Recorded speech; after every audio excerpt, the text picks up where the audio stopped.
mengatakan bahwa BPK ini oknumnya tendensius, menuduh saya yang tidak masuk akal. Oke, saya tantang BPK nih, lu kalau betul-betul kalian mau bersihkan nama BPK, nggak usah repot-repot humas-humasan, buka aja wawancara saya kemarin selama 8 jam lebih, sampai 9 jam lah sampai kita wawancara, baca itu, kan baca sendiri nih, buka, nggak usah bayar humas yang mahal. Langsung masyarakat akan menilai kalian itu jujur atau tidak. Sama seperti saya bilang. Ahok memang bukan politikus. Ia tidak mampu kompromi dan tarik ulur dengan sekitarnya. Ketika ia punya tujuan, ia tidak peduli dengan banyaknya penghalang. Semua yang ada di depan dihantam. Ia tipikal eksekutor tangguh dan sistematik. Menempatkan Ahok pada tempat yang salah, jelas akan menimbulkan keributan. Tapi jika tempatnya benar, Ahok bisa menjadi sebuah mercusuar. Ya, justru Ahok makin adrenalinnya makin hidup ditempatkan seperti itu. Karena Ahok ini adalah sosok yang berani pasang badan untuk membereskan hal-hal yang tidak beres. Karena itu Ahok ini adalah seorang transformator yang saya optimis sekali yakin ini bisa membawakan perbaikan dan juga pembenahan menuju transformasi.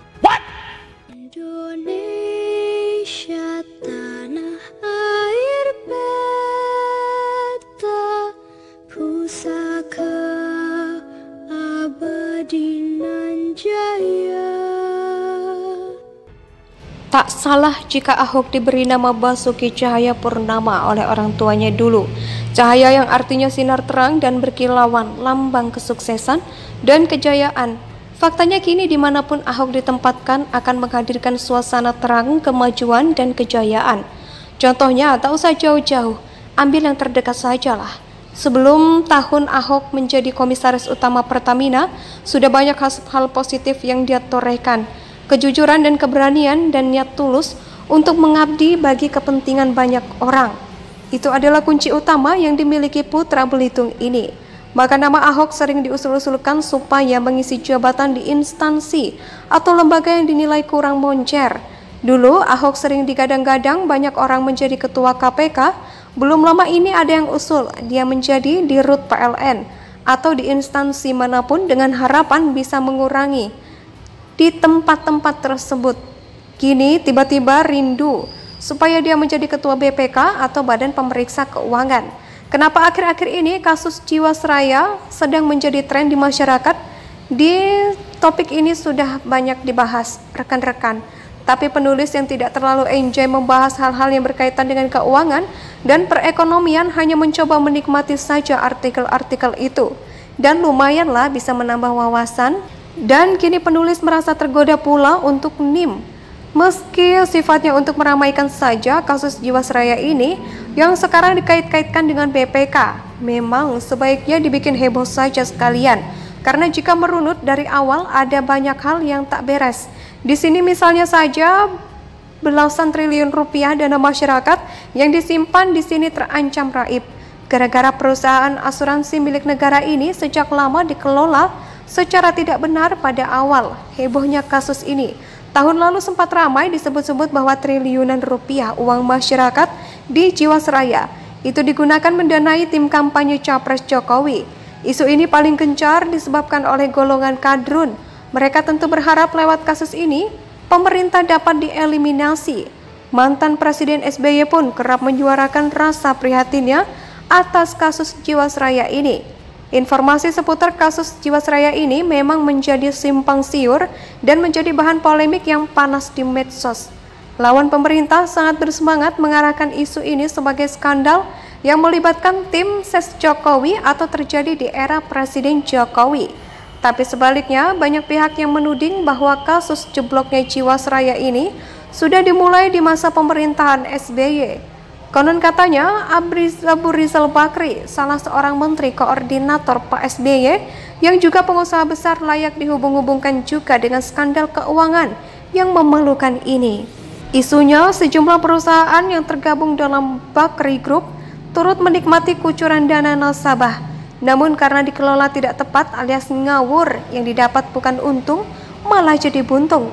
Keterlaluan, padahal uang yang jumlahnya triliunan rupiah itu adalah milik masyarakat yang dipercayakan untuk dikelola Jiwasraya selaku perusahaan asuransi tertua dan syarat pengalaman di negeri ini. Namun, apalacur, nama besar dan legendaris ternyata bukanlah jaminan.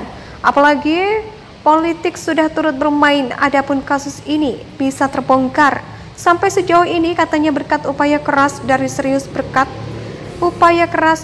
Kejaksaan Agung yang sepertinya ingin tampil, baru cukup mengejutkan juga mengingat sebelum-sebelum ini kurang menggebrak. Baguslah selama lembaga ini diisi oleh orang-orang yang berintegritas, mumpuni, lanjutkan saja menangani kasus-kasus korupsi tanpa pandang bulu.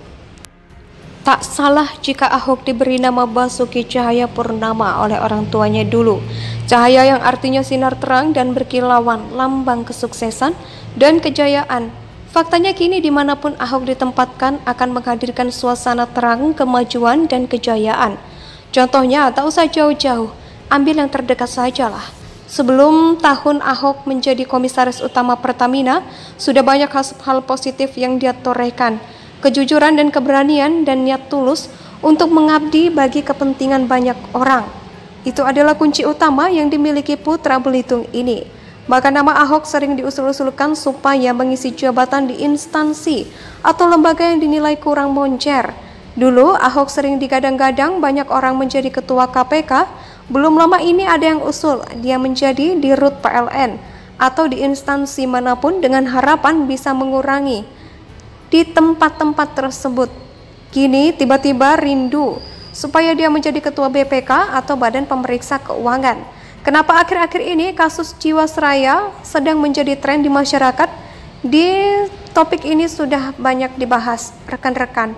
Tapi penulis yang tidak terlalu enjoy membahas hal-hal yang berkaitan dengan keuangan dan perekonomian hanya mencoba menikmati saja artikel-artikel itu. Dan lumayanlah bisa menambah wawasan. Dan kini penulis merasa tergoda pula untuk NIM. Meski sifatnya untuk meramaikan saja kasus Jiwasraya ini yang sekarang dikait-kaitkan dengan BPK, memang sebaiknya dibikin heboh saja sekalian. Karena jika merunut dari awal ada banyak hal yang tak beres. Di sini misalnya saja belasan triliun rupiah dana masyarakat yang disimpan di sini terancam raib. Gara-gara perusahaan asuransi milik negara ini sejak lama dikelola secara tidak benar pada awal hebohnya kasus ini. Tahun lalu sempat ramai disebut-sebut bahwa triliunan rupiah uang masyarakat di Jiwasraya itu digunakan mendanai tim kampanye Capres Jokowi. Isu ini paling gencar disebabkan oleh golongan kadrun. Mereka tentu berharap lewat kasus ini pemerintah dapat dieliminasi. Mantan Presiden SBY pun kerap menyuarakan rasa prihatinnya atas kasus Jiwasraya ini. Informasi seputar kasus Jiwasraya ini memang menjadi simbol Indonesia sejak dulu kala